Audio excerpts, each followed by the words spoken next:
সন্দীপ ঘোষ এবং টালা থানার ওসি অভিজিৎ মণ্ডল। আরজিকর মেডিকেলে ধর্ষণ খুনের মামলায় এই দুজনকে শনিবার গ্রেফতার করেছে সিবিআই। দুজনকে কোর্টে পেশ করে সিবিআইয়ের আইনজীবী দাবি করেন, দুজনকে মুখোমুখি বসিয়ে জেরা করতে চায় কেন্দ্রীয় এজেন্সি। দিনে দুবার ব্যবহার করো স্টপেজ ক্রিম আর নিজেকে রাখো evergreen কেয়াশেড aroma therapy stoppage cream আর খুঁজে পাও নতুন আমিকে। এই দুজনের মধ্যে যোগসাজশ থাকতে পারে। এর মধ্যে কখনো চটি দেখিয়ে বিক্ষোভ, কখনো বিচার চেয়ে স্লোগান। খুন ও ধর্ষণ মামলায় গ্রেফতারির পর আদালতের ভেতরে বাইরে বারবার বিক্ষোভের মুখে পড়লেন প্রাক্তন অধ্যক্ষ সন্দীপ ঘোষ ও টালা থানার ওসি অভিজিৎ মণ্ডল।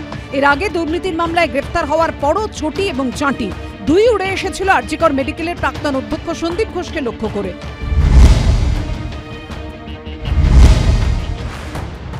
এটা একটা জনরোষের প্রতিফলন বলে আমরা মনে করি, কিন্তু আমরা জনতার কাছে আবেদন করব, আপনারা গণতান্ত্রিক যে বিচার ব্যবস্থা আছে তার উপর ভরসা রাখুন। শনিবার ধর্ষণ খুনের মামলায় সন্দীপ ঘোষ এবং টালা থানার ওসি অভিজিৎ মণ্ডলকে গ্রেফতার করে সিবিআই। রবিবার আদালতে তোলার জন্য দুজনকেই সিজিও কমপ্লেক্স থেকে বের করতেই চটি হাতে স্লোগান দিতে শুরু করেন বিক্ষোভকারীরা। কোর্টে ঢোকার মুখেও বিক্ষোভের মুখে পড়ে ধৃতরা। শিয়ালদা কোর্টে সওয়াল জবাবের মাঝে আদালতে বার অ্যাসোসিয়েশনের সদস্যরা জানান, তাঁরা কেউ অভিযুক্তদের হয়ে লড়বেন না। আদালত থেকে ধৃতদের বের করার সময় ওঠে স্লোগান।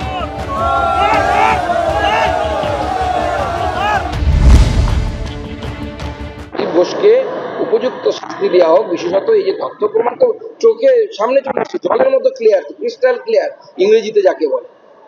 ডাক্তার লিখছে নোট যে স্টিপুলেটেড টাইমের বাইরে করা সম্ভব নয়, ইভিনিং এর পর করা সম্ভব নয়, সুপ্রিম কোর্টের রায় আছে।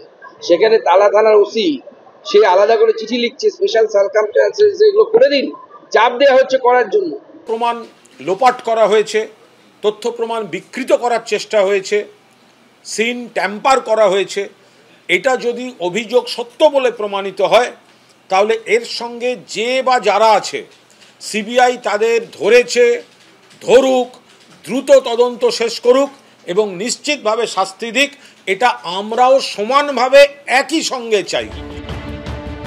ধৃত আরজিকর মেডিকেলের প্রাক্তন অধ্যক্ষ সন্দীপ ঘোষ এবং টালা থানার ওসি অভিজিৎ মণ্ডলের বিরুদ্ধে ভারতীয় ন্যায় সংহিতার 238 নম্বর ধারায় তথ্য প্রমাণ লোপাট, 199 নম্বর ধারায় সরকারি কর্মী হয়েও আইন অমান্য এবং 61(2) ধারায় ষড়যন্ত্রের অভিযোগ আনা হয়েছে। দুজনকেই মঙ্গলবার অবধি সিবিআই হেফাজতে পাঠিয়েছে আদালত। পার্থপ্রতিম ঘোষ, আবির দত্ত, হিন্দলদের রিপোর্ট, এবিপি আনন্দ।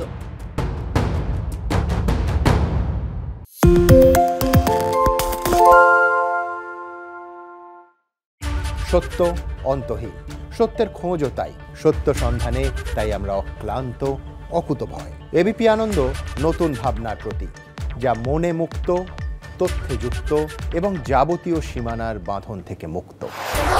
সীমা না শব্দটির মধ্যে লুকিয়ে আছে মানা শব্দটি, যেন চোখ রাঙানি এক অদৃশ্য বেড়াজাল, যা আটকে রাখে আমাদের এক ছোট্ট গণ্ডির মধ্যে। একমাত্র সঠিক খবরই গড়ে তুলবে এক মুক্ত সমাজ।